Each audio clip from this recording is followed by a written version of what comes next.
Muito boa tarde, bem-vindo à revista da semana, edição de 4 de fevereiro. Boa tarde, José Faustino e Silvério Cunha. No programa de hoje vamos falar muito sobre as eleições legislativas, mas não só dos resultados, do que aí vem, o que pode ser o futuro. E mais do que isso, porque houve mais temas que marcaram a atualidade destes últimos dias. José Faustino, bem-vindo mais uma vez a esta revista da semana. Começamos pelas eleições legislativas e pelos resultados. Ora, houve uma maioria absoluta, um resultado inesperado e que deu uma vantagem de superior a 13 pontos percentuais do PS sobre o PSD. O Chega e a IL passaram a terceiras e quartas forças políticas, o PCP e o Bloco ficaram atrás, até com uma particularidade do Bloco de Esquerda ter mais votos, mas menos um deputado do que o PCP. Que análise fazes aos resultados de domingo passado? Bom, boa tarde a todos. A primeira eu já fiz assim de forma resumida, logo no dia das eleições, já mesmo no final, para entrar no outro dia, mas nos noticiários é sempre uma coisa resumida. Vamos ver.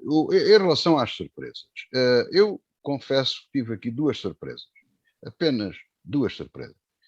A primeira foi a grande diferença do Partido Socialista, a diferença em termos de votos do Partido Socialista, ou dito de outra forma, a distância a que ficou o PSD do PS.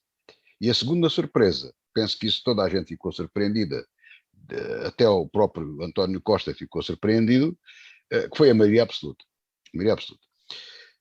Mas essa maioria absoluta, se nós fizermos contas, há uma velha teoria que aqui já falámos várias vezes, não sei se o professor se recorda, penso que convergimos nessa opinião, os dois, que é o problema de os grandes partidos, quando fazem coligações com os pequenos partidos, têm a tendência a secá-los eleitoralmente, porque as pessoas, por questões mais de segurança, por votos úteis, e entre votar no original e no duplicado, preferem o original. Portanto, há sempre uma tendência para esgotar os partidos mais pequenos, mesmo estando no próprio governo. É um mau negócio para os pequenos partidos. Pelo menos dentro da política portuguesa, visto que não há a tradição de fazer coligações para formar maioria absoluta. O que acontece, ou se formam governos de minoria com apoio parlamentar, ou governos com a maioria absoluta, que tem acontecido algumas vezes, como é agora o caso presente. E de umas contas assim por alto, entre o Bloco de Esquerda e o Partido Comunista, e ainda somarmos o PAN, há um prejuízo de 429 mil votos, mais qualquer coisa. Estes três todos juntos. E o Partido Socialista tem mais 380.126 votos. Ou seja, houve aqui uma grande saída de votos desta gente para o Partido Socialista. Disso não há dúvida nenhuma. Isso era previsível, mas com toda a franqueza, é surpresa, faz parte da surpresa, que faz parte da maioria absoluta, não era previsível que fosse uma fuga tão grande. Portanto, o Partido Socialista foi o grande vencedor das eleições, sem dúvida nenhuma. Venceu e convenceu, em termos eleitorais, porque a maioria absoluta é indiscutível. O PSD, nós dizemos, perdeu, pois perdeu, porque a sua ambição e o objetivo era conseguir ganhar ao Partido Socialista, era a última oportunidade de Rui Rio, ele próprio disse, e eu concordo com ele, mas nesse campo pode considerar-se uma derrota. Todavia, em termos eleitorais, o PSD teve mais de 77 mil votos, quase 78 mil votos. E em termos de deputados, tem menos 70, tem 71, tinha 77, mas se somarmos mais 5 das coligações das regiões autónomas, que tem mais 5 deputados, estamos ainda a falar que faltam os 4 da imigração, fica ela por ela. Portanto, o PSD é derrotado por dois motivos. O primeiro, que não alcança o seu objetivo de ganhar ao Partido Socialista, não fica nem de perto nem de longe perto desse objetivo, e o segundo, porque não melhorou relativamente aos resultados anteriores. Agora, uma grande derrota também não foi, porque manteve a mesma posição. Fica igual, ao contrário do que se previa. Depois, há outros dois grandes vitoriosos na noite eleitoral, que foi o Chega, que, como se previa, ficaria em terceiro ou quarto lugar, ficou em terceiro lugar, era aquilo eu não fiquei surpreendido, esta era a classificação. O professor Silvério Cunha, nós não quisemos carregar muito nesta matéria no último programa, não fosse a Comissão Eleitoral zangar-se com a gente, a Comissão Nacional de Eleições, a gente a última coisa que quer é zangar-se com a Comissão Nacional de Eleições. E de maneira que não aprofundámos isto, mas eu percebi que o professor Silvério Cunha tinha algumas dúvidas sobre a votação, especialmente na iniciativa liberal. Eu disse aqui, portanto, isto não é surpresa nenhuma, a única diferença é que as sondagens que davam a iniciativa liberal em terceiro, eu aí tinha as minhas dúvidas. Portanto, esta classificação, vamos assim dizer, o Chega em terceiro e a iniciativa liberal em quarta, parece, está mais em sintonia com a minha previsão. E porquê? Porque o Chega, já sabemos, tinha um programa de 9 páginas, mas é uma mensagem muito curta, é um partido de contestação, e quem está zangado à esquerda vai para o Chega, quem está zangado ao centro vai para o Chega, e quem está zangado à direita vai para o Chega. Portanto, e não há dúvida absolutamente nenhuma, e conseguem a linda proeza de ter mais 319 mil votos que há 2 anos. É obra.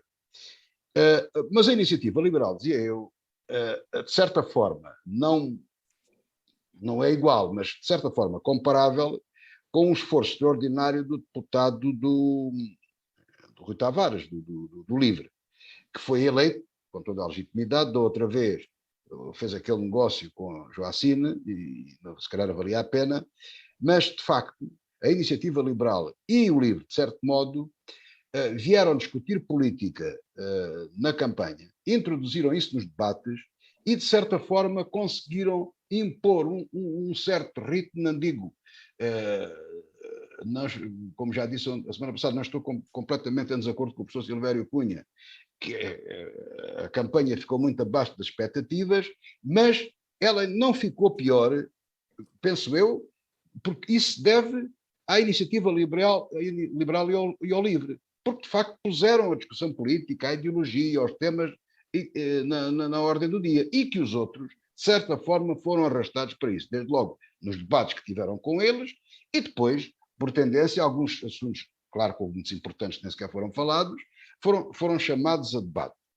E, portanto, eu previa que a iniciativa liberal ia subir, nestas circunstâncias em que não tem nenhum acordo, nenhum entendimento de governo, tenderá, nestes 4 anos, a subir mais, porque estou convencido que é o partido da oposição, vai fazer uma oposição mais consequente e alternativa ao PSD, aliás, já foi anunciado, tem 3 pontos apenas na agenda, 3 propostas concretas, voltar aos debates quinzenais, a questão da saúde, o Serviço Nacional de Saúde, e o sistema eleitoral, as leis eleitorais. Parece-me uma boa agenda, sem muitas coisas, sem querer discutir muitas coisas, e até sendo possível, até como objetivo, de alguns pontos propostos que levem o PS a concordar com isso. Portanto, é uma oposição que vai ser feita muito para positiva e penso que vai marcar muito também o passo ao próprio PSD, que iremos falar disso depois, nesta falaremos, situação. exato, sobre a ação no Falaremos, futuro, eu o que é que irá acontecer. não desenvolvo mais. Pronto, depois houve grandes derrotados nesta Para concluir, noite, muito rapidamente. Para concluir, houve 3 grandes derrotados. O Bloco de Esquerda, outro Partido Comunista, e depois um hiper derrotado, se assim se pode dizer, um grande derrotado, que foi de facto o CDS-PP. Falaremos disso depois e eu agora fico-me por aqui. Quero dizer apenas um pormenor que é importante, depois em Évora ainda tem mais importância falar nisso, mas aumentou o número de votantes a nível nacional, e isso também dá para perceber alguns movimentos que aqui houve de votos. Exatamente, votaram mais 300 mil pessoas, houve mais 300 mil eleitores perto disso este ano do que em 2019. Silvério Cunha, que análise faz estas eleições? Já aqui o Zé Faustino fez uma categorização entre vencedores e vencidos. Partilha desta visão também? E que leitura faz? Ficou surpreendido também com a maioria absoluta? Há questões que, digamos assim, partilho, outras não. Eu tenho uma leitura, claro, também só fazer leituras a vários níveis. Em primeiro lugar, eu começo por dizer que, agora já se pode dizer, não é? A campanha foi miserável e, portanto, na verdade, não assistiu nada de que era importante, não é?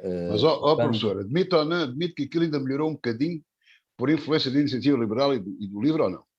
Sim, mas quer dizer, mas não, quer dizer, a campanha no seu conjunto foi fraca e Sim, depois houve estamos de acordo, depois houve completamente de acordo aquela consigo. queda brutal do PSD com o gato, que desvalorizou a campanha a níveis que eu nunca vi, não é? Portanto, acontece que, dado momento, caiu-se aí, a campanha foi vazia de conteúdo em geral, não é?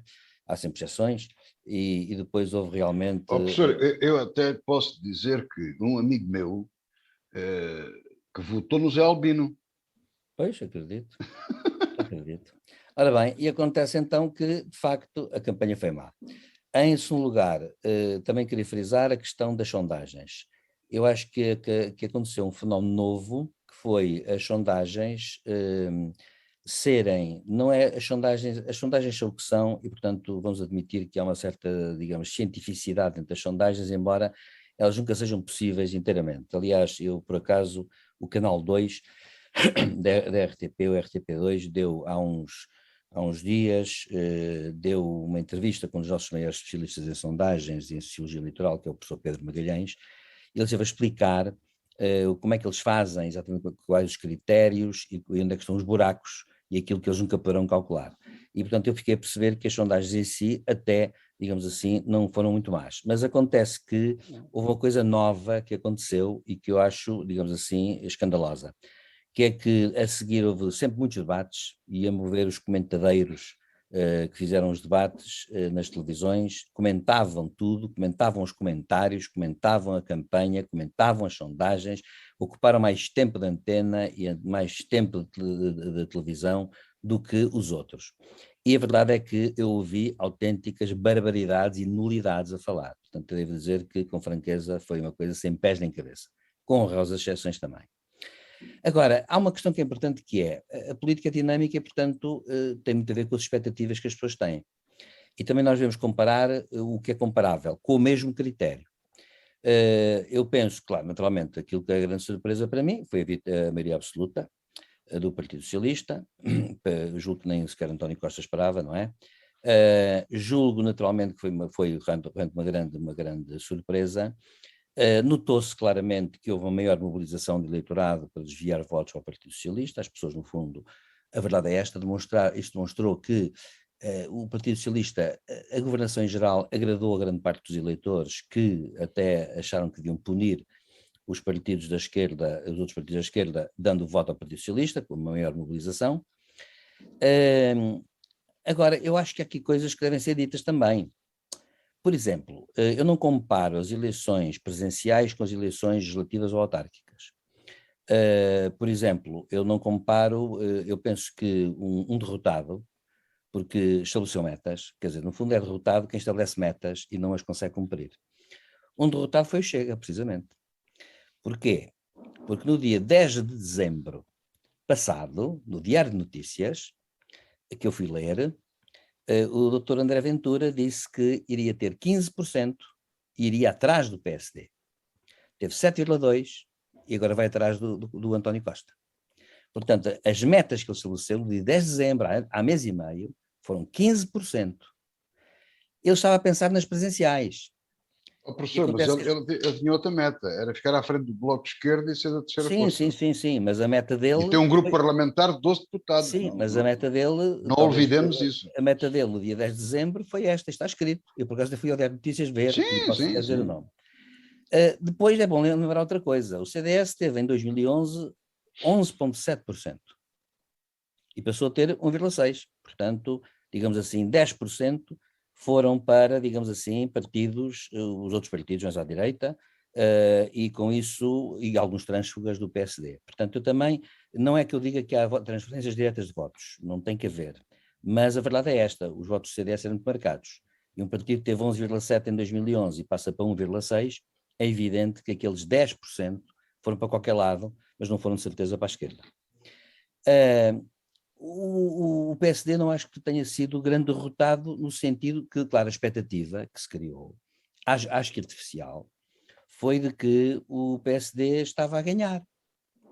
E estabeleceu-se essa expectativa, que foi uma expectativa, digamos assim, um tanto ou quanto estranha. Porquê? Porque o PSD, digamos assim, não havia nada que pudesse, digamos assim, dizer houve ali um cheirinho, acho que a Vitória Carlos Moedas criou no PSD uma espécie de ideia de que poderiam inverter todos os resultados.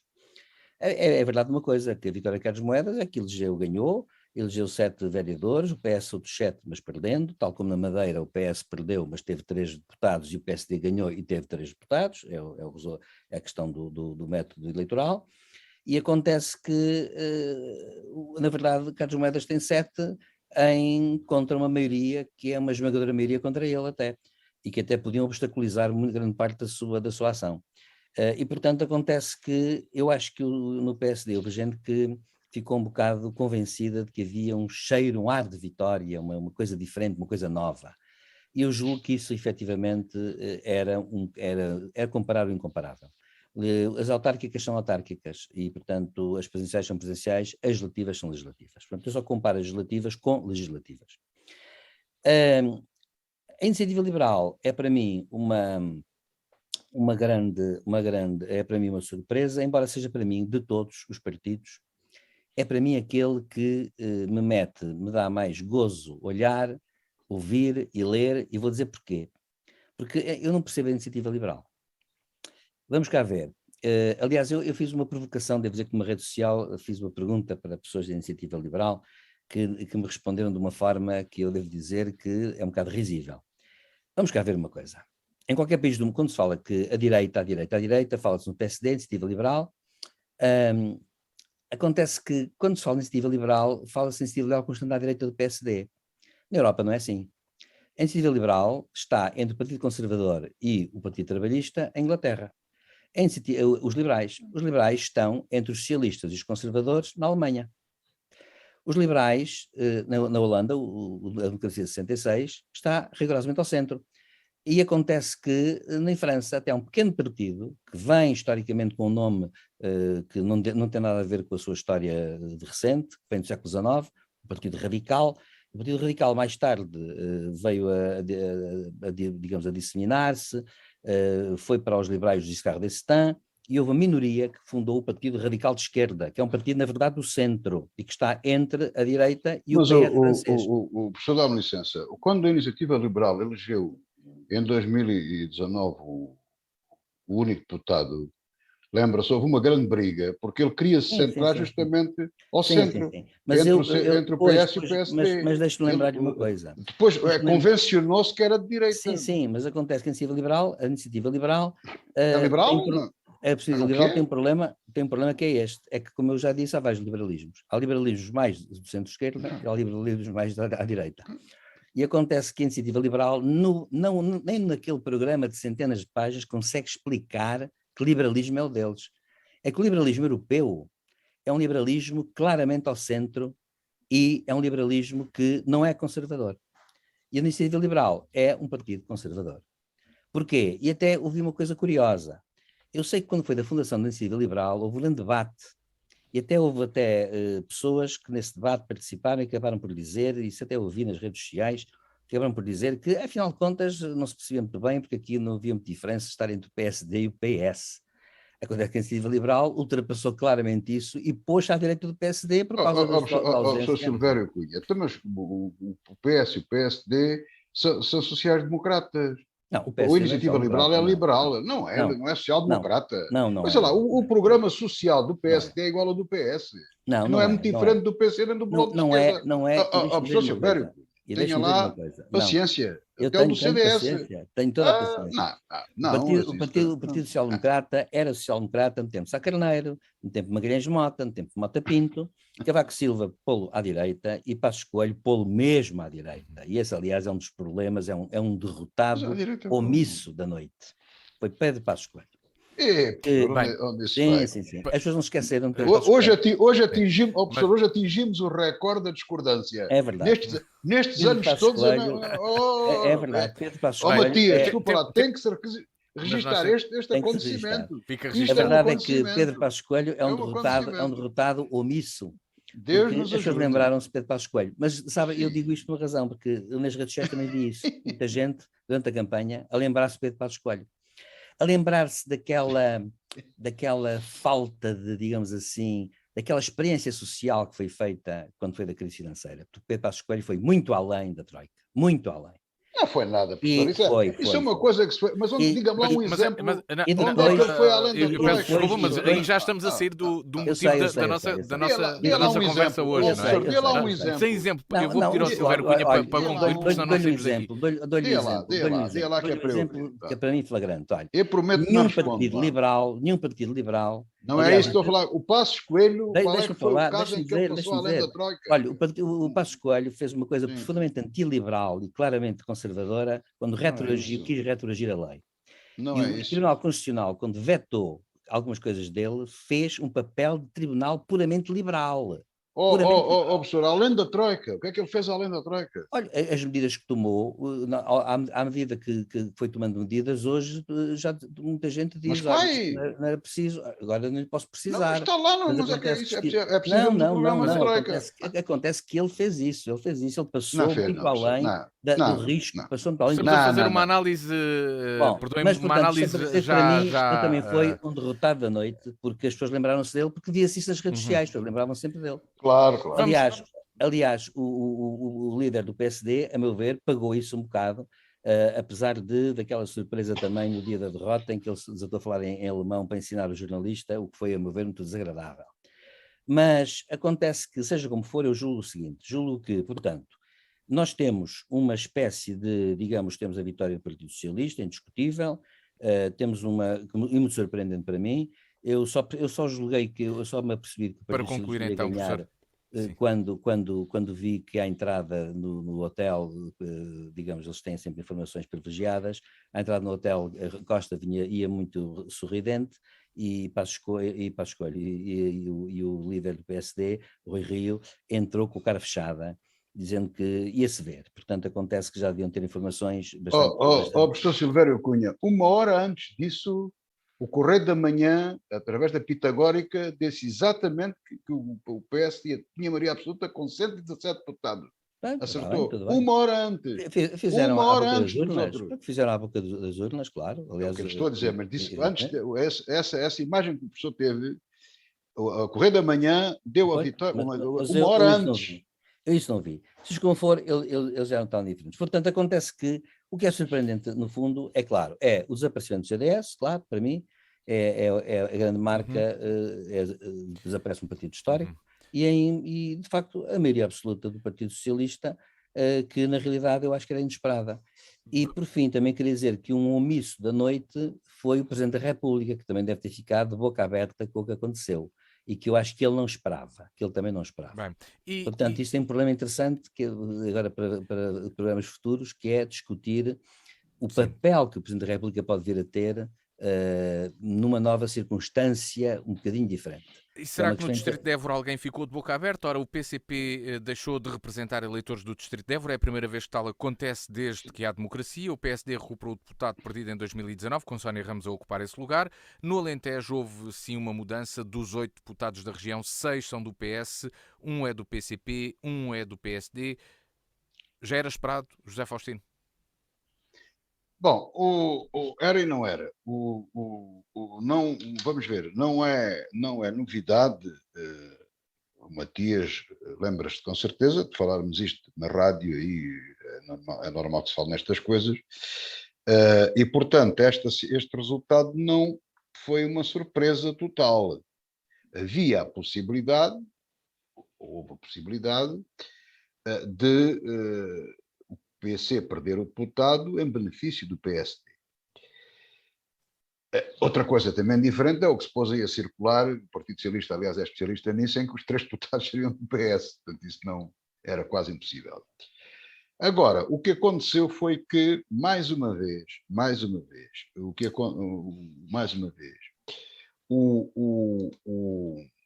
houve, vou começar pelo fim há bocado, houve no Distrito de Évora, eu vou falar sobretudo sobre o Distrito de Évora, porque eu reconheço o Alentejo, mas não como região, portanto, conheço os distritos. Eu sou do Distrito de Évora, é o meu círculo.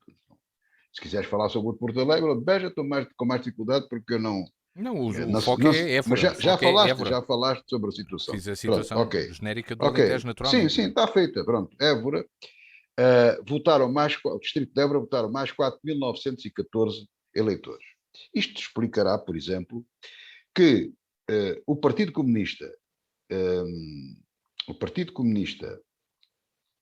e o Bloco de Esquerda perderam, não tenho aqui a conta feita, mas 6.000 e tal votos. Portanto, é praticamente limpinho que os 6.000 votos do Partido Comunista e do Bloco de Esquerda saltaram para o Partido Socialista. Depois há aqui, há saídas do CDS, há aqui saídas do CDS de menos 1.600 votos, que também justificam com abstenções e com outros movimentos, não vamos agora entrar, os mais 3.669 que teve a Sónia. Portanto,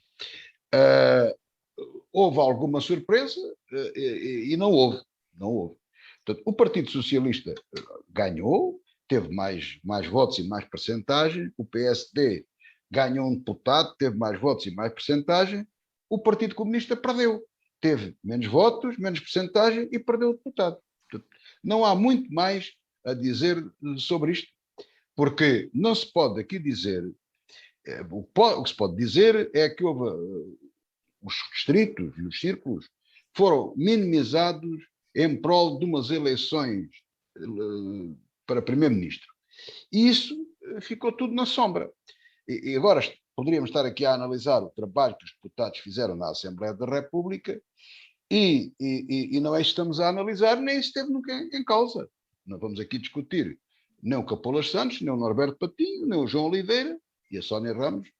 Como eu costumo dizer, é um melão por abrir, neste caso uma melancia, ainda não sabemos se é boa ou se é má. Portanto, enfim, vamos ver, nunca foi deputada, vamos dar o benefício da dúvida.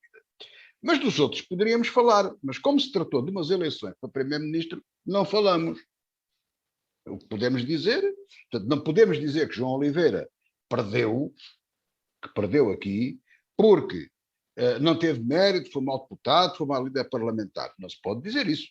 Nem se pode dizer que Capolas Santos e Norberto Patinho, pese embora as qualidades que o primeiro teve como ministro, o outro como autarca, etc., que também foi o brilhante trabalho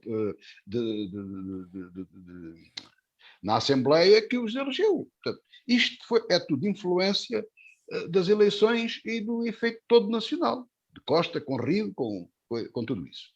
E isso foi aqui também projeção. Não estou de forma nenhuma a tirar o mérito à Sónia Ramos, de forma nenhuma.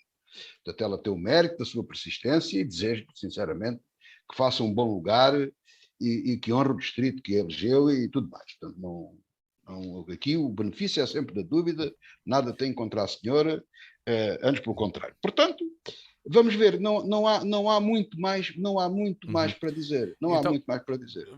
Outra coisa diferente seria se, por exemplo, as eleições fossem verdadeiramente legislativas, com campanhas, com debates locais, com tempos de antena, com tudo isso, em que iríamos avaliar a sua atuação, o que é que propunham. Tempos houve em que assim foi. Agora não, deixou de ser. E outra coisa diferente ainda, se tivéssemos círculos uninominais. Aí sim, cada eleito tinha que prestar contas aos seus eleitores e tinha que fazer propostas, coisas muito concretas. Como isso não existe, é o que temos. Portanto, Silvério Cunha. Já agora, eu queria aqui dizer uma coisa sobre a questão das sondagens, para não perder. O professor Silvério Cunha, eu até peço desculpa, interrompi-o vezes demais, mas foi porque atingimos aqui o recorde do desacordo, nunca tínhamos estado em desacordo. Isto tem que ser registado, professor. Se fosse num sítio assim físico, metia-se cá uma placa, mas como não, ao pé de outras em que estamos de acordo. Ou comias mais uma empada. Ou isso. Mas o professor falou nas sondagens e no essencial disse uma frase que toda a gente diz, mas que é verdade. As sondagens são aquilo que são e é bom que se perceba o que é que são as sondagens. E as sondagens não erraram tanto como isso, porque uma coisa é as sondagens, outra coisa é a interpretação que se faz delas e as características delas. Portanto, volto a repetir, o Matias, como sociólogo, um dia pode fazer uma rúbrica a explicar esta coisa das sondagens. Agora, é mau a leitura que se diz assim. Não se podia, em circunstância alguma, dizer nada. Primeiro, as sondagens, desta vez, acho que nem houve, não sei se estou enganado, mas não houve sondagens distritais. Antigamente ainda havia, agora não há. É só a nível nacional. Portanto, aqui a nível distrital, zero. Não sabemos nada. Tudo o que se possa dizer é especulativo. Portanto, a nível nacional, não, em circunstância alguma, se pode ter dito que era garantido, que o PSD estava vitorioso e tal, tal, tal. De facto, foi um Sim. excesso. Mas isso, o professor Silvério Cunha, aí, Mas, agora para compensar, estou uh, completamente de acordo com ele, mas com os comentários, voltemos. tudo e mais alguma coisa que houve, e de facto foi uma ficção que nunca houve essa situação. Houve a possibilidade de uma aproximação e, eventualmente, um fenómeno parecido com o de Lisboa. Não mais do que isso. Não mais do que isso. Mas E a comunicação social não foi o problema só do Zé Albini, do Coelho Cássio, e não sei o que, não sei o que vai. Foi muito mais responsável a muito mais coisas. Silvério Cunha, e no Distrito de Évora, que análise faz estes resultados e a mudança que provocam na política local? Bem, aqui eu acho que há uma razão fundamental. Pronto, também concordo com o José Faustino em que não vamos aqui julgar as atividades das pessoas. Eu acho que cada deputado eleito anteriormente fez o melhor que pôde e certamente fez até bem. Portanto, claro que o caso do deputado João Oliveira, na altura, era mais relevante, ele tinha um papel relevante, líder parlamentar e, portanto, deve ter trabalhado muito mais. Mas acontece que eu penso que há aqui uma questão que explica tudo, não é? Há uma alteração profunda no Alentejo das condições da própria sociedade alentejana. Portanto, o tecido social tradicional desapareceu o proletariado estudante rural, portanto, aqueles votos onde o Partido Comunista ia buscar mais gente, de facto, desapareceu. Ou está a desaparecer, a minguar. O que levanta duas questões que, a meu ver, são interessantes e que uma delas até servirá certamente para depois se falar nisso, talvez ainda adiante, mas eu adianto só o título dela, digamos, e outra é a seguinte. Claro que isto só mostra que os partidos têm que se reinventar, têm que ter um novo discurso, porque as circunstâncias alteraram-se muito. E como se alteraram muito, porque a sociedade se alterou muito em geral. Portanto, acho que os partidos políticos em geral vão ter que ter um novo discurso. Em primeiro lugar. A outra questão que se põe é a seguinte: nós, por acaso, aqui nunca abordámos isso antes, mas as diferenças que há na esquerda, há sempre mais diferenças na esquerda que na direita, e isso tem a ver com um fenómeno simples, que é este: é que a esquerda quer alterar o mundo e a direita quer manter, é mais fácil manter. Acontece que entre a esquerda há sempre uma tensão latente, porque no fundo os partidos à esquerda têm sempre uma ideia de que um deles tem superioridade não só, digamos, política, mas também ético-política sobre os outros. Isso até se prende muito com, a meu ver, o nosso país, claramente o PCP é um exemplo disso, não é? O PCP sempre reivindicou para si uma espécie de superioridade moral, não é? Digamos assim, na esquerda. E acontece que nunca foi premiado por isso, diga-se passagem. E, portanto, sucede que, na verdade, veio, digamos assim, eu acho que estas eleições de resultados mostraram, foi, digamos, aqui localmente, um bocado a falência desse discurso. Eu penso que tem que haver um novo discurso, até para novas problemáticas que se colocam. Há aqui uma coisa que há bocado não foi dita, mas também se deve dizer aqui, que é o seguinte: diga-se passagem que esse partido confuso para mim, que é a Iniciativa Liberal, que é um partido que, para mim, que é uma espécie de quimera, porque tem coisas muito diferentes entre si, dentro de si, deve dizer-se que teve muitos votos entre os jovens. E acontece que é um partido que até pode vir a crescer entre os jovens, mas isso vai depender muito agora também das soluções e do tipo de oposição que fizerem. Portanto, para mim é a ansiedade de um novo discurso, o tecido social que se alterou e as diferenças, digamos assim, entre os partidos. Neste caso o Partido Comunista, acentua-se a diferença porque o discurso do PCP é um discurso que efetivamente marcou sempre a ideia de uma espécie de superioridade, em que, digamos, uma tradição em que aqui ele se impunha por natureza, digamos assim. Ora, mostrou-se que a natureza mudou. E, portanto, como mudou, digamos, foi também uma grande surpresa nesse sentido. De resto, claro, eu estou convencido que os deputados eleitos vão fazer o melhor que podem e o que sabem com aquilo que são, e, portanto, estou convencido que vai haver, digamos assim, vão ser bons deputados. Eu acho que são pessoas muito qualificadas, são pessoas bem qualificadas e, portanto, vão fazer um bom trabalho, acho eu. Na segunda metade desta revista da semana, vamos olhar para o futuro. Que governo é que vamos ter? Temos um PS que conquistou uma maioria absoluta 6 anos depois de estar no poder. E o que aí vem? Será um governo reformista ou conservador, José Faustino? Vamos lá ver, eu tenho dificuldade em fazer essa separação, essa comparação entre conservador e reformista. Reformista não vai ser. Não vai ser por uma razão muito simples. Por uma razão ou por várias razões. Desde logo, porque António Costa não é um reformador, portanto, é um homem que gosta de navegar à vista. E depois vai ter uma grande dificuldade neste governo, porque ele não consegue escolher primeiras linhas. Portanto, as pessoas não estão disponíveis, ele não consegue encontrar ninguém na área do Partido Socialista que poderia chamar para o governo, que estejam dispostas a ir para o governo. Nem a maioria absoluta estão dispostos. Portanto, isso vai ser muito difícil. Ele vai fazer um governo de segundas linhas.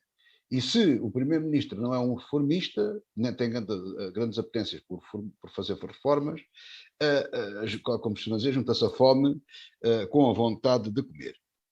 Depois, isto leva-nos aqui a um outro problema. Antes disso, vou deixar esta parte, quer dizer, para o fim. Depois há aqui uma outra situação que é esta. O Partido Socialista, estou eu convencido que, apesar de tudo, e de ser, sem dúvida absolutamente nenhuma, um partido de esquerda, portanto, uma social-democracia no alinhamento do Partido Social Democrata Europeu, onde ele está afiliado, na Internacional Socialista, mas muito mais à esquerda do que outros parceiros seus e colegas de partido. Mas, apesar de tudo isso, António Costa e o Partido Socialista, com a maioria, deixam de estar entre duas espadas. De um lado tinham a União Europeia, que expunha as suas balizas, e do outro lado tinham o Bloco de Esquerda e o Partido Comunista, a chamada Geringonça versão 1 ou versão 2, que condicionavam, portanto, e o governo tinha que arranjar um equilíbrio entre estas duas partes. Portanto, o equilíbrio de Geringonça acabou. Portanto, não puxa para a extrema-esquerda, não é necessário. Tem apenas o equilíbrio das contas certas e padrões. A Europa não pode governar o país pelo governo, mas há balizas que têm que ser cumpridas. Isso é mais fácil para António Costa. Todavia, eu penso que há uma vantagem positiva para o país, que é libertarmos-nos de certos radicalismos e certas propostas radicais, como aquelas que levaram à queda do governo e ao chumbo do orçamento, que de facto eram exageradas. E o próprio orçamento que António Costa exibiu durante os debates, ele não vai ser exatamente assim aprovado, já sabemos disso, que há medidas mais à esquerda que vão ser retiradas. E embora o faz, porque equilibra mais as coisas e é disso que o país precisa. Por outro lado, também não vai fazer as reformas suficientes, nem as políticas suficientes, para tirar Portugal da cauda da Europa. Portanto, vão ser 4 anos de oportunidade perdida, na minha opinião. Portanto, o Partido Socialista e a sua maioria, sob a orientação de António Costa, não têm a capacidade política, nem a vontade de o país crescer, não querem pôr a economia como ponto número 1, crescimento do país e todas as necessidades que há na ordem do dia. Portanto, isso não vai acontecer. Vai-se ter o mesmo, vamos ter o mesmo, mais do mesmo, menos radical talvez, mais equilibrado, mas continuaremos, infelizmente, são 4 anos desperdiçados, continuaremos na cauda da Europa. Última questão, o governo pode ser empurrado ou não pelo Presidente da República, e o Presidente da República tem que aparecer aqui. O Presidente da República saiu vitorioso nas eleições, há bocado não falámos nele, mas ele também não concorreu. Mas o fenómeno que aconteceu a ele foi o que aconteceu ao saudoso Jorge Sampaio, já não o temos entre nós, mas que dissolveu um governo e que depois as eleições mostraram um panorama político completamente diferente daquele que existia, dando razão ao Presidente de querer mudar as coisas. Agora aconteceu exatamente o mesmo, curiosamente com maiorias absolutas até. Mas este resultado não era aquele que Marcelo queria. Marcelo queria que o Partido Socialista ganhasse ou o PSD, com a maioria relativa, e que ele fosse o fiel da balança. Portanto, ele pode aqui perder uma grande oportunidade de ser um marco como presidente. Também não acredito que fique apenas o presidente rei das selfies e dos beijos, mas irá certamente ficar-se entre uma coisa e outra. Aliás, o Alberto Magueiras já aqui falou nisso, na sua crónica de hoje, e eu estou de acordo com ele. Vai aproveitar as selfies e os beijos para impor algum respeito. Mas, na minha opinião, vai tarde. E vai tarde porquê? Porque o António Costa e o governo já lhe tomaram posse, já o enfraqueceram bastante. Agora, com a maioria absoluta, o presidente está enfraquecido. Todavia, tem poderes constitucionais para pôr alguns limites. Estou convencido, se António Costa abusar e o governo, que ele irá pôr esses limites. Silvério Cunha, terá Bom, este governo energia suficiente para ser reformista, trazer grandes mudanças ou não, depois de 6 eu, anos de governação? eu não penso que a questão aqui seja bem de energia. Energia tem porque ganhou, até com maioria absoluta, e agora até devem estar eufóricos. Mas acontece que a grande questão é esta: os partidos, isso é hoje uma coisa muito estudada, e, aliás, é por isso que tem havido tantas alterações nos quadros, nos sistemas políticos contemporâneos. Os partidos, geralmente os partidos maioritários, são grandes máquinas. E essas máquinas são muito pesadas. Portanto, são máquinas que necessitam de, digamos assim, muita força para se porem em movimento. E acontece que o PS não escapa, que é um PSD, diga-se de passagem, não escapam, estes partidos são assim, não escapam a digamos assim, a esse fado, a essa lei quase parece que uma lei da física, não é? Acontece que o Partido Socialista, portanto, é um partido que tem uma grande tarefa pela frente, não pode dar só luxo de perder, não pode dar só luxo de desbaratar os dinheiros, não pode dar só luxo de não fazer reformas. Esta é a minha opinião. Claro que, evidentemente, se não fizer nada, é claro que vai ser uma desgraça. E, portanto, é um partido que também pode apanhar depois um tombo eleitoral tal que acabe por se reduzir. E nós temos exemplos disso na Europa. Eu vou recordar o caso do PASOK na Grécia, que de partido que chegou a ter 50 e muitos por cento dos votos, passou a uns 5%, a 4%, uma coisa assim, e foi da noite para o dia, diga-se de passagem. Houve um caso, quando foi da crise financeira, claro, isso aconteceu como era natural, mas já vinha acontecendo que era um partido que tinha, digamos assim, aquilo que eu chamo essas fragilidades. No fundo, estas forças destes partidos são também as suas fragilidades. São partidos que têm uma necessidade grande de se aplicar e têm que, portanto, pôr a sua máquina primeiro a aplicar-se, que é um bocado assim. Segundo ponto, António Costa deve e tem a obrigação de ter um governo mais compacto e um governo sem cabritas e coisas do género. Não pode dar só luz ter erros desses, cometer erros desses. Erros desses são fatais, desta vez são fatais. Eu acho que o eleitorado perdoou isso tudo, o eleitorado compreendeu bastante a gestão da pandemia, o eleitorado ficou satisfeito com algumas medidas económicas ou sociais, mas acontece que perdoou certos erros que foram erros fatais, e erros que podiam ter sido fatais e não foram, mas erros inacreditáveis. E, portanto, há coisas que não podem voltar a acontecer. E António Costa tem que estar muito consciente disso, porque senão é uma desgraça total. Claro que a ideia de se fazerem reformas, depende muito das reformas que se pretendem fazer, claro, e da natureza delas. E depende muito também da evolução da Europa e da evolução da conjuntura internacional, diga-se passagem. Portanto, acho que já chegamos aqui uma vez a uma conclusão, que é esta: hoje em dia, 40%, 50%, 60%, entre 45% e 60% da legislação nacional é de origem europeia, e, portanto, os partidos não podem fugir muito a isto, já não podem fugir muito a isto. É uma coisa que a Europa, para o bem ou para o mal, acabou por, até com a pandemia, se, digamos, unificar mais, se estruturar mais, e, portanto, agora passa a haver medidas que são comuns a todos, doa quem doer. E, portanto, acontece que isso também, aliás, é um fator de crise para muitos partidos, nomeadamente os partidos mais à esquerda, que ou são anti-Europa ou desejam uma modificação tal, no caso do Bloco, que quer levar a luta para a Europa, porque senão a coisa não dá. E tem razão, do meu ponto de vista, eles têm razão aí. As opiniões públicas nacionais é que ainda não se convenceram disso, porque se soubessem que a maior parte das leis que existem neste momento derivam de diretivas europeias, até levavam as mãos à cabeça e ficavam com os cabelos em pé. Acontece, e não se fala no assunto, né? Nunca se fala no assunto das campanhas eleitorais. Portanto, eu penso que o Partido Socialista está avisado contra tudo isto. Portanto, como eu vi, aliás, no jornal e bem, máxima maioria, máxima responsabilidade. Agora, o Partido Socialista tem muita responsabilidade. Portanto, tem que ter um governo compacto, um governo, digamos, muito eficiente, tem que ter um governo que seja capaz de digamos assim, ir à frente e seguir em frente, e ter um partido muito capaz de acompanhar isso. O que também vai levantar um problema ao partido. Os partidos, quando são muito grandes e têm maiorias absolutas, vêm mais ao de cima também as suas diferenças. Agora vai passar a ter uma ala esquerda oficial e vai passar a ter uma ala direita oficial.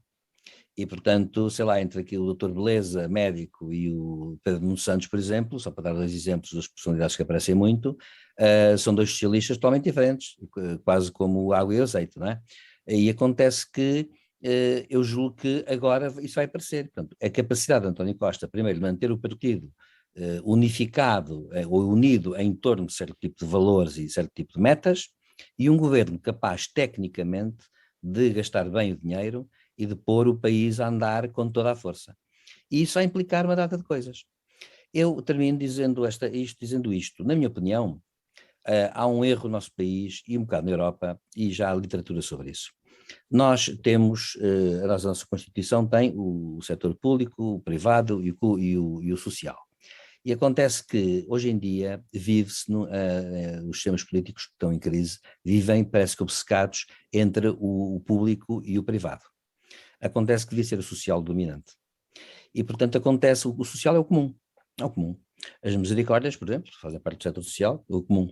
E acontece que as reformas deviam ser, a meu ver, no sentido de acentuar o setor social da própria sociedade. É um desafio à sociedade. Isso tem que ser assim. Porque há coisas, por exemplo, que são sociais. Dou um exemplo concreto. Olha, as ações de ambiente. Aliás, sem direito Professor Silvério Cunha, mas o setor social não se pode impor aos outros. Não se pode impor, não. Deve ser forte, Não, estou de acordo seria, consigo, mas não pode ser o principal, não. desculpe lá. O setor Entre social, o público e o privado, o setor o social é mais importante que o público e que o privado. Para mim é. Desculpa. Para mim é. Mas não pode ser, quer dizer, na sociedade isso não é assim. Não Funcionará. Não estou a dizer que o sistema social tenha, que o setor social tenha privilégios. O que estou a dizer é que acontece que aquilo que é comum hoje em dia é um desafio comum. Por exemplo... Mas está a falar, por exemplo, em quê? Em capacidade de gerar riqueza, em capacidade de quê? De volume. Depende. Há países do norte da Europa onde... É que se me disser, se for atenção dada pelo governo, não me custa nada estar de acordo consigo. Agora, em peso económico de setores, o setor social deve ter o segundo peso. Há países da Europa do Norte, como a Suécia, onde 50% da população está, por exemplo, em cooperativas. Portanto, é uma questão que podia ser experimentada em Portugal, mas não é, porque os portugueses, nesse aspecto, são os individualistas completos. E acontece que o setor público e o setor privado... Sim, mas, professor, a cooperativa cá é considerada privada. Pois, mas não devia ser. Acontece que... Não devia ser. Dou-lhe um exemplo de situação na Suécia. Na Suécia, um dia, os produtores de carne resolveram elevar o preço do quilo de carne. E as cooperativas ligadas ao consumo apelaram aos seus membros para, durante 15 dias, não comprarem carne. E o preço baixou imediatamente. Isto mostra a importância do setor social. Em Portugal, isso é impensável, porque não há essa capacidade. Acontece que, no entanto, eu penso o seguinte, penso que, portanto, essa seria uma saída para questões até novas. Por exemplo, dou um exemplo. Quando há um problema de ambiente no nosso país, e nós temos uma pegada ecológica muito pesada, quando há um problema de ambiente, sabe que hoje até em direito já não se estuda isso de uma forma tradicional. Chamam-se a isto os interesses difusos. E são difusos porquê? Porque haver mais poluição no Minho diz-me tanto respeito a uma pessoa do Minho como a uma pessoa do Algarve, ou das ilhas. E, portanto, isso mostra que esses interesses difusos que se põem cada vez mais nas cidades complexas vão acabar por impor medidas que são cada vez mais, digamos assim, complicadas, inclusivamente, e complexas de tomar, e que vão atar um bocado o sistema social no seu conjunto. Portanto, eu julgo que o governo tem que ter muita atenção a esse ponto, porque nós estamos num momento de viragem, de grande viragem, no que respeita, digamos assim, às necessidades das sociedades complexas. E acontece que isso e a conjuntura internacional vão obrigar António Costa a andar com muito cuidadinho ali em cima do fio da navalha. E acontece que, precisamente, um descuido qualquer, ele tem ele tomba de uma forma que não fica para a história, literalmente, desaparece a história, porque é bom dizer uma coisa, da história geralmente ficam os santos e os patifes, não é? E acontece que o pior é não ficar na história e ter sido candidato a santo, digamos, ou a patife, não interessa. Agora, esse é que é o problema do Partido Socialista. E o Partido Socialista, a meu ver, tem um defeito que o nosso sistema político tem todo. E o maior partido tem um defeito maior, é que é uma máquina pesada e de difícil, digamos assim, de difícil movimentação. E eu acho que António Costa vai ter que se exceder largamente para conseguir pôr tudo a funcionar bem. Nós vamos ter a oportunidade de continuar a falar sobre resultados eleitorais e o que vai ser do Parlamento, por exemplo, no próximo programa, mas já que falámos de ambiente, até o Silvério Cunha começou logo a levar o tema para aí, vamos falar da seca, porque todo o país está em seca e a situação não apresenta sinais de mudança. A produção de eletricidade foi já suspensa em 5 barragens e os agricultores dizem que a produção de gado para este ano e para o próximo pode estar a ficar comprometida. José Faustino, as soluções encontradas para armazenamento e distribuição de água são as adequadas? Não? E que impacto é que isto terá no futuro dos nossos dias? Bom, a seca é uma seca. Essa está boa. De repente temos tudo uma seca com a seca. A comunicação social, eu contra mim falo, mas as coisas têm que ser ditas, há que dizê-lo com toda a frontalidade, como dizia o saudoso Batista Bastos. Há que dizer. Depende. Há coisas que entram na moda, quando chegar agora a primavera é a ida para a praia, depois há de ser a pandemia com a praia, no fim da época é o pessoal que ainda está na praia, os dias estão quentes, os dias estão. É verdade que os meteorologistas dizem isso, os agricultores sentem isso, toda a gente percebe isso. É verdade que os níveis de seca estão muito acima ou abaixo, como quisermos, são maiores, a seca é maior para o mês em que estamos, o mês de fevereiro. Mas não nos esqueçamos do seguinte, há de facto eu acredito, toda a gente acredita que há transformações climáticas, isso não tem nada a ver com o homem, é também uma pequena influência, ao contrário do que se diz, eu não acredito nisso, sempre houve alterações, aquecimentos e arrefecimentos, até antes do homem existir, e portanto isso aí é um facto.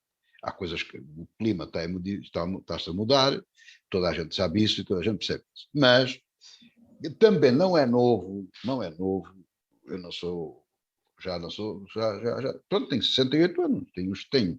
Lembro-me perfeitamente de haver anos parecidos com estes, claro que antes não era assim, bem, mas era parecido. E os ditados populares têm até uns a dizeres para cada mês, o março, marçagão, manhã de inverno e tarde de verão. Ainda estamos em fevereiro, ainda temos as manhãs ou as tardes de março. E o Abril Águas Mil. E em abril águas mil, era o que eu dizia a seguir, porque aí são as águas mil. Ora, as minhas previsões, aqui de um bocadinho de bruxo, não é? Portanto, de bruxaria, de vinho, é que ainda vamos ter muita água, se Deus quiser, em março, abril, maio, quiçá em junho, se tivermos agora a feira, depois destes anos de descanso, se tivermos outra vez a nossa feira de São João, se calhar ainda somos abençoados com as chuvas de São João, que são características de vez em quando e que nos surpreendem a todos e nos zangam, porque raio parte da água, agora é que vem, agora é que chove e tudo isso. Eu estou convencido que nada está perdido. E chama a atenção para uma coisa muito importante. Se repararem, em bom rigor, quase todas as barragens norte a sul do país estão abaixo dos seus níveis médios de água. Está tudo em situação crítica. Menos uma, Alqueva. Alqueva foi uma barragem programada há mais de 50 anos, há 100 anos, ou que foi. Foi construída pelo mínimo que era para ser, portanto, muito abaixo daquilo que era para ser, e de facto com uma eficácia extraordinária. Uma eficácia extraordinária. Houve muitas barragens feitas, mais no antigo regime do que neste, é bom dizê-lo também com toda a frontalidade, algumas em sítios excepcionais, que basta 2 ou 3 dias de chuvas, elas enchem logo, têm umas bacias bastante boas, outras é um problema para encherem, portanto foram mal escolhidas, dou um exemplo mau, a Graça de Nivor, aqui perto, é um projeto falhado, e é desse tempo, estou a falar de barragens pequenas. Por exemplo, Montargil é um caso de sucesso, 2, 3 dias de chuva e ela enche logo. Portanto, ainda é cedo, e eu espero que os nossos amigos agricultores, que com certeza que arriscam muito, eu acho que uma das coisas que a agricultura devia reivindicar muito era, e aí o governo mais ou menos liberal tem toda a obrigação de responder a isso, e o próprio mercado também tem que responder a isso, é a questão dos seguros. As pessoas atiram as suas sementes à terra, estão sujeitos à sorte. Isso pode-se segurar. E, portanto, isso devia ser, de facto, mais intensificado. Aliás, como em todos os outros setores. Mas espero que eles não tenham, dentro de 2 ou 3 meses, que lhe pedir o subsídio ou o apoio para a cheia, não é? Porque já sabemos, é o granizo que parte das coisas, estraga o problema é as intempéries. Agora, há um grande, penso eu, que poderemos estar num ponto de exagero em relação à questão da seca. Não estou a dizer que não há seca, estou a dizer que a conversa vai muito longa em relação à seca.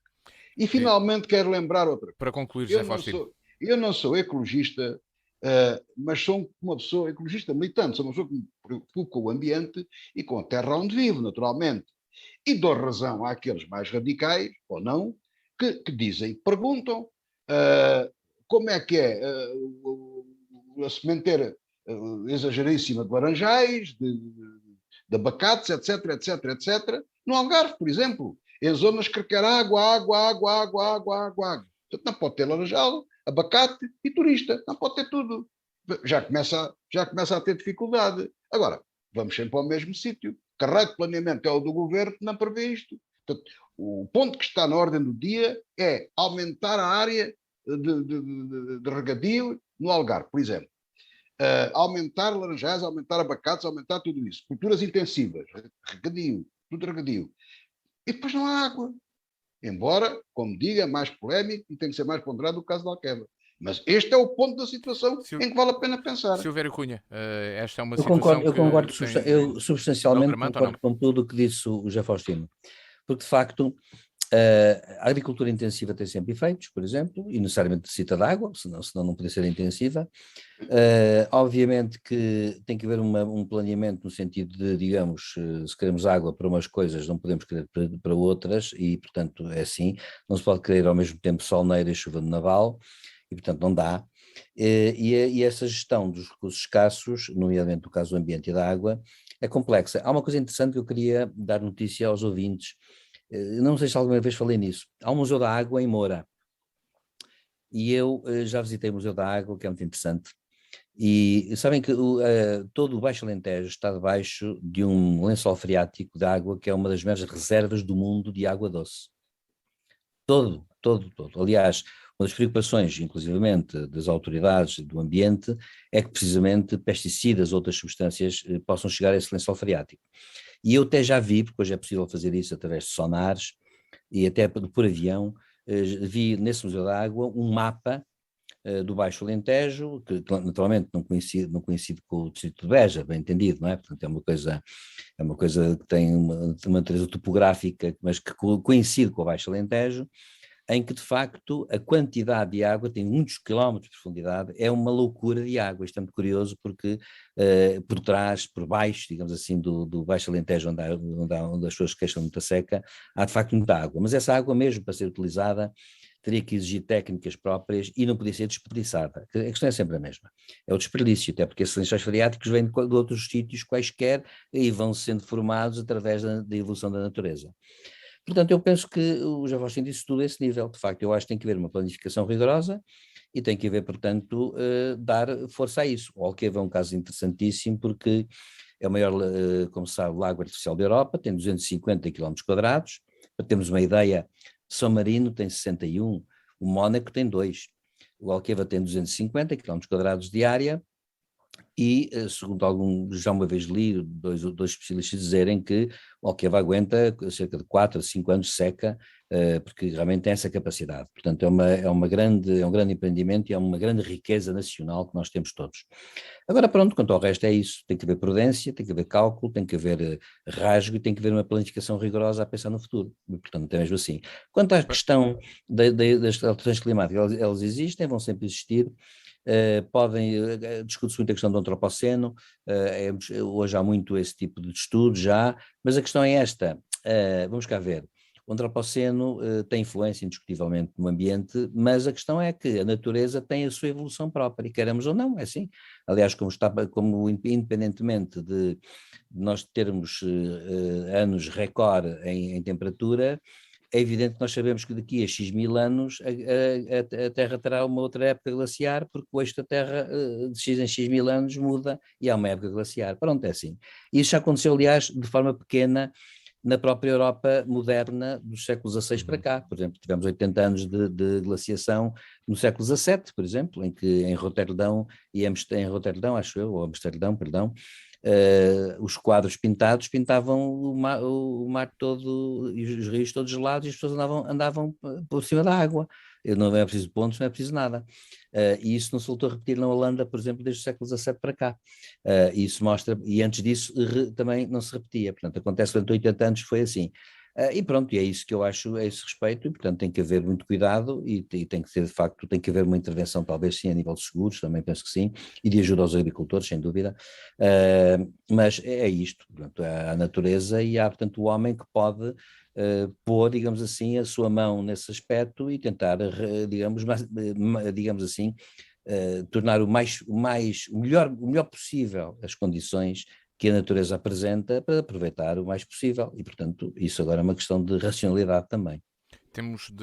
Estamos quase a terminar o nosso programa. Deveríamos terminá-lo agora, mas ainda assim apenas uma breve opinião sobre a aliança China-Rússia que é manifesta nesta sexta-feira com um documento em que os dois países se afirmam contrários a qualquer futuro alargamento da NATO e dizem também que existe uma influência negativa da estratégia para o Indo-Pacífico dos Estados Unidos sobre a paz e a estabilidade na região. José Faustino, seria de esperar que os dois países estivessem aqui de mão dada. Telegraficamente, a unidade da China com a Rússia é contra a natura, não funciona, não irá funcionar, mas não temos tempo para explicar porquê. Agora, é aquele problema, é o inimigo do meu inimigo, o meu amigo é, e portanto, é claro, tanto a estratégia de Putin foi todo satisfeito à abertura dos Jogos Olímpicos de Inverno, e lá fez estas coisas todas, estas cerimónias todas, para inglês ver, neste caso para o Ocidente ver. Silvério Cunha, foi isso mesmo? Pois eu penso que a China e a Rússia estão a fazer o papel delas, não é? Que é duas potências que pretendem contrariar a influência da potência hegemónica atualmente. Claro que eu penso que eles são mais alarmados também por uma razão, porque apesar de tudo os Estados Unidos são uma potência hegemónica e apesar de tudo os Estados Unidos têm aliados poderosos. Nomeadamente o Canadá, nomeadamente a Índia, por exemplo, que está neste momento muito alinhada com os interesses americanos, e portanto os americanos têm que escolher, têm que apostar outra vez na Europa, queremos ou não, porque de facto Putin está a querer fazer, há uma grande teoria de Putin, deve dizer, deixa-me só dizer isto ao Matias para acabar. Putin tem um grande conselheiro que é o professor Dugin, e o professor Dugin tem livros hoje que estão traduzidos, aliás, em línguas, digamos assim, latinas e germânicas. E acontece que ele tem uma teoria, não quer dizer que Dugin seja a Bíblia de Putin, não é? Dugin, aliás, nem é do partido de Putin, mas é um conselheiro. E ele afirma o seguinte, ele diz que neste momento a geopolítica passa por uma questão que é a Grande Eurásia. Qual é a Grande Eurásia? Vai de Lisboa a Vladivostok. É uma tese claramente imperial. E nesse aspecto a Rússia nunca deixou de ser isso mesmo, é uma potência imperial. E é uma potência que ocupa cerca de 1/5 da terra, da área da terra. Portanto, acontece que um país destes, naturalmente, tem interesse em agora obstaculizar o mais possível no Ocidente, com a crise, por causa da crise da Ucrânia, não é? E não só, é da crise das bases na Bulgária e na Roménia. E tem interesse a China tem interesse em obstaculizar no Oriente, porque tem interesse em lutar contra os aliados dos americanos, os sul-coreanos, japoneses, sobretudo, e tem interesse em controlar também o Sudeste Asiático, que é muito instável, nomeadamente a Indonésia, que é um país muito grande e com 200 e muitos milhões de habitantes, dos quais 98% são muçulmanos, e acontece que tem interesse nisso. Agora, no meio disto tudo, só para terminar, há também problemas entre eles. Isto é aquela ideia de oferece uma frente unida, mas claro que por trás da cortina aquilo não é claro, nada está claro, porque podem ter interesses depois divergentes. Por exemplo, dou um exemplo para acabar. A China tem que ter muito cuidado com os países muçulmanos com que se mete, entre os quais a Indonésia, e até outros países, como o Paquistão, porque a China tem o Xinjiang, que é muçulmano e que neste momento tem campos de concentração onde dizem as organizações humanitárias estão internadas 1 milhão de pessoas muçulmanas. E isso é uma coisa muito grave. E acontece que essas acusações, o governo chinês podia até dizer assim, muito democraticamente, venham ver, não há nada, venha a Cruz Vermelha, venha a Amnistia Internacional, venha a Oxfam, a Human Rights Watch, venham ver tudo. Mas não diz que são assuntos internos, ninguém sabe, ninguém quer, nem sequer não sei o quê, há o problema do Tibete, portanto, ou seja, estas potências são potências que se unem sobre questões globais, mas as questões globais nunca excluem as questões regionais, e daí há um dilema que estas potências também sempre têm. E assim chegamos ao final desta revista da semana na Diana FM. Muito obrigado, José Faustino e Silvério Cunha. O encontro está marcado convosco e com os ouvintes da Diana de hoje a uma semana. Pode ouvir sempre também ao fim de semana, às 14 horas, sábado às 14 horas, e em podcast em dianafm.com, tal como na versão de vídeo. Boa tarde e bom fim de semana.